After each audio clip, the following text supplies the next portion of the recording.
নমস্কাৰ, মই ধ্ৰুৱজ্যোতি ভূঞাই আপোনালোকক সকলোকে জীৱন সাৰথী চেনেলটোলৈ স্বাগতম জনাইছোঁ।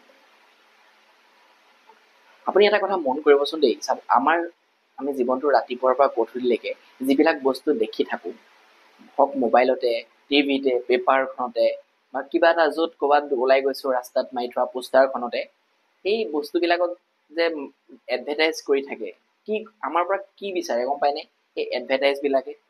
সেই এডভাৰটাইজবিলাকে আমাৰ পৰা এটা বস্তুৱে বিচাৰে, সেইটো হৈছে আমাৰ ধ্যানটো। আমি সেই বস্তুটোত ধ্যান দিছোঁ নে নাই, আমাৰ ধ্যানটো পাবৰ কাৰণে তেওঁলোকে নানা ধৰণৰ কৌশল অৱলম্বন কৰে।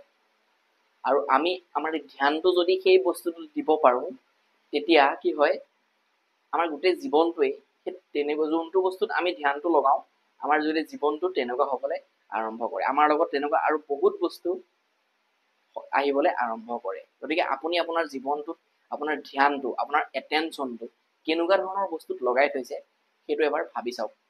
আপুনি জীৱনটোত ক'ত লগাই থৈছে আপোনাৰ এটেনশ্যনটো, আপোনাৰ ধ্যানটো।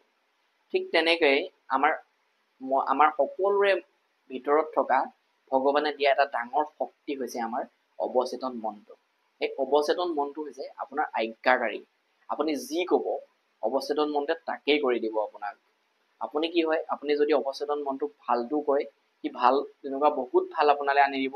যদি তাক বেয়াও কয়, তেতিয়া সি বহুত বেয়া আপোনালৈ আনি দিব পৰিস্থিতি। সি কোনটো ভাল কোনটো বেয়া বিচাৰ কৰিব নাজানে। গতিকে আপুনি আপোনাৰ অৱচেতন মনটোক কেনেকুৱা কামত লগাইছে, সেইটো আপুনি নিজেই গম পাব। গতিকে অৱচেতন মনৰ শক্তিটো আপুনি ভাল কামত লগাওক। আপোনাৰ ধ্যানটো সদায় ভাল কামত দিয়ক।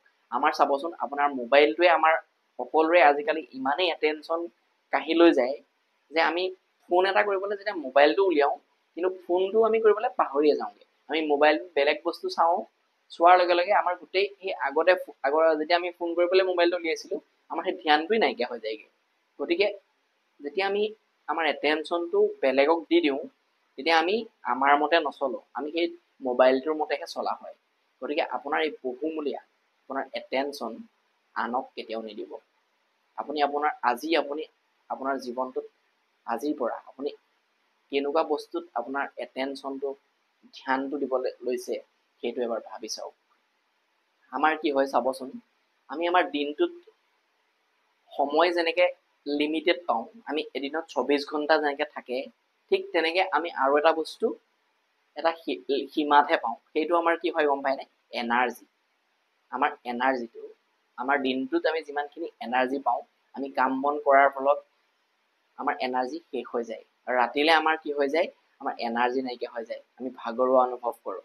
আৰু সেই ৰাতি আমি যেতিয়া শোৱাৰ পিছত আকৌ পাছদিনাৰ বাবে আমি এনাৰ্জি গোটাই লওঁ। আমি সেইকাৰণে আমাৰ কি হয় চাব দেই, সৰু সৰু ল'ৰা ছোৱালীবিলাকে সিহঁতে যিমানেই উৎপাত কৰি নাথাকক, যিমানেই খেলা ধূলা কৰি নাথাকক, কিন্তু সিহঁতৰ ভাগৰ নালাগে। কিন্তু আমাৰ ডাঙৰ মানুহবিলাকৰ আমি ইমান উৎপাতো কৰি নাথাকোঁ, ইমান ধেমালিও কৰি নাথাকোঁ। আমি ক'ৰবাত ধৰি লওক আমি বহি পেলাই কাম কৰি থাকোঁ। কিছুমান মানুহে ধৰি লওক অফিচত আপুনি বহিয়ে কাম কৰি থাকে, য'ত লৰা টুকুৰা কৰি নাথাকে, খেলি নাথাকে সৰু ল'ৰা ছোৱালীবিলাকৰ নিচিনাকৈ, কিন্তু আমাৰ এনাৰ্জি নাইকিয়া হৈ যায়। কিয় গম পায়নে? তাৰ এটাই কাৰণ হৈছে, এই এনাৰ্জিটো আমি কি হয়, আমি যেতিয়া আপুনি খেলি বা দৌৰি, সৰু সৰু ল'ৰা ছোৱালীবিলাকে খেলি দৌৰি হাঁহি ধেমালি কৰি থাকে এনিটাইম, সিহঁতৰ কি হয়, সিহঁতৰ বডিটোহে ঘূৰি থাকে, কিন্তু সিহঁতৰ মাইণ্ডটো সদায় স্থিৰ থাকে। সিহঁতে নানা তৰহৰ চিন্তা চৰ্চা কৰি নাথাকে।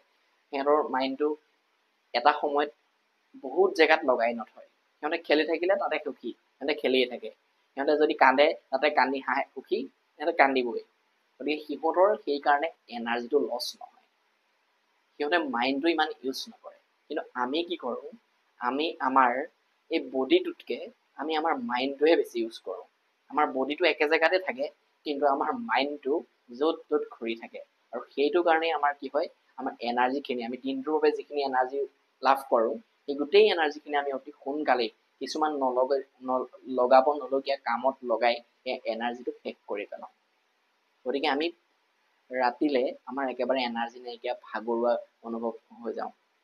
গতিকে আপোনাৰ এনাৰ্জিটো এটা সীমাত আপুনি লাভ কৰে, এটা লিমিটেড এনাৰ্জিহে আপুনি দিনটোৰ বাবে লাভ কৰে। গতিকে আপোনাৰ এই এনাৰ্জিখিনি আপুনি কেতিয়াও কাৰোবাৰ বেয়াত, কাৰোবাক লৈ কৰা, কাৰোবাক খং কৰা, কাৰোবাক গালি কৰা, এই আপোনাক যিবিলাক বস্তু নালাগে জীৱনত, সেই নলগা বস্তুবিলাকত লগাই আপোনাৰ এনাৰ্জিখিনি শেষ কৰি নেপেলাব।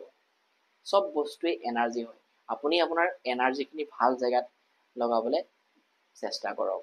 চাব আপুনি কেতিয়াও ভাগৰুৱা অনুভৱ কৰিবলৈ নাভাবে, আপোনাৰ মনলৈ ভাগৰুৱা অনুভৱ তেনেকুৱা ভাৱ নাহিবই। গতিকে এই আপোনাৰ অৱচেতন মনটোক আপুনি এনেকুৱা জেগাত এটেনশ্যন দিয়ক, এনেকুৱা জেগাত ধ্যান দিয়ক, যাতে আপোনাৰ জীৱনলৈ আপোনাৰ অৱচেতন মনটোৱে আৰু তেনেকুৱা বহুত ভাল বস্তু আনি দিবলৈ আৰম্ভ কৰে। আপুনি আপোনাৰ অৱচেতন মনটোক যদি বেয়া জেগাটো, বেয়া কামতো লগাই, সেই বেয়া কামটো কৰি দিব আপোনাক। কাৰণ সেইটো বিচাৰ কৰিব নাজানে কোনটো ভাল কোনটো বেয়া। সি খালি এটাই কৰিব পাৰে যে আপুনি যিটোকে কয় সি সেইটোকে কৰি দিব আপোনাক। আপোনাক সদায় অৱচেতন মনটোৱে মালিক বুলি গম পায়, যে মালিকে যিটো কয় সি সেইটোৱে কৰি দিব। সি ভাল নে বেয়া সেইটো বিচাৰ কেতিয়াও কৰিব নাজানে। মোৰ আগৰ অৱচেতন মনৰ এটা ভিডিঅ' আছে, মই লিংকত দি দিছোঁ তলত, আপোনালোকে সেইটো ভিডিঅ' চাব পাৰিব। আপোনাৰ লগত থকা এটা ডাঙৰ শক্তি হৈছে এই আপোনাৰ অৱচেতন মনটো। এই মনটো আপুনি ব্যৱহাৰ কৰি যি লাগে আপোনাৰ জীৱনত, যেনেকুৱা ধৰণৰ বস্তু আপুনি আপোনাৰ জীৱনলৈ আনিব পাৰিব। খালি আপোনাৰ এই মনটোক আপুনি কিবা এটা দিবলৈ, আপুনি বিচৰা কিবা এটা বস্তু এই যেতিয়া অৱচেতন মনটোক দিবলৈ বিচাৰিব, সেই কামটো আপুনি কণ্টিনিউ 21 দিনৰ বাবে কৰিব পাৰিব লাগিব। তেতিয়া কি হয়, কাৰণ কি হয়, আমাৰ মনটো অৱচেতন মনটোৰ এটা চিকিউৰিটি থাকে। আপুনি যদি নতুন কিবা এটা মনটোক দিবলৈ যায় নহয়, তেতিয়া চিকিউৰিটিটোৱে আপোনাক যেনেকৈ চেক কৰে, এটা অফিচলৈ যাওঁতে যেনেকৈ আপোনাৰ ID কাৰ্ড চাই বা আপোনাক ID টো দেখি পেলাইহে ভিতৰলৈ সোমাবলৈ দিয়ে, আমাৰ সেই অৱচেতন মনটো তেনেকুৱাই। সি যোনবিলাক বস্তু পাই আছে সেইবিলাকক সি চিনি পায়, সেইবিলাকক সি ভিতৰলৈ সোমাবলৈ দিয়ে। কিন্তু যোনবিলাকক চিনি নাপায়, নতুন যদি কিবা এটা দিব বিচাৰে তাক, আপুনি সেই মনটোৱে চিনি নোপোৱা বস্তুটোক নতুন পটককৈ সোমাবলৈ নিদিয়ে ভিতৰলৈ। গতিকে আপুনি সেই মনটোক সেই বস্তুটো চিনাকি কৰি দিবলৈ মিনিমাম 21 দিনৰ কাৰণে আপুনি কণ্টিনিউ সেই কামটো, সেই ভাল কামটো আপুনি কৰি থাকিব পাৰিব লাগিব। তাৰ পাছত আপোনাৰ সেই অচিনাকি বস্তুটো আপোনাৰ অৱচেতন মনটোত সোমাই যাব পাৰিব। তেতিয়াই আপুনি যিটো বিচাৰে আপোনাৰ মনটোৱে তাকেই কৰি দিব। ধন্যবাদ।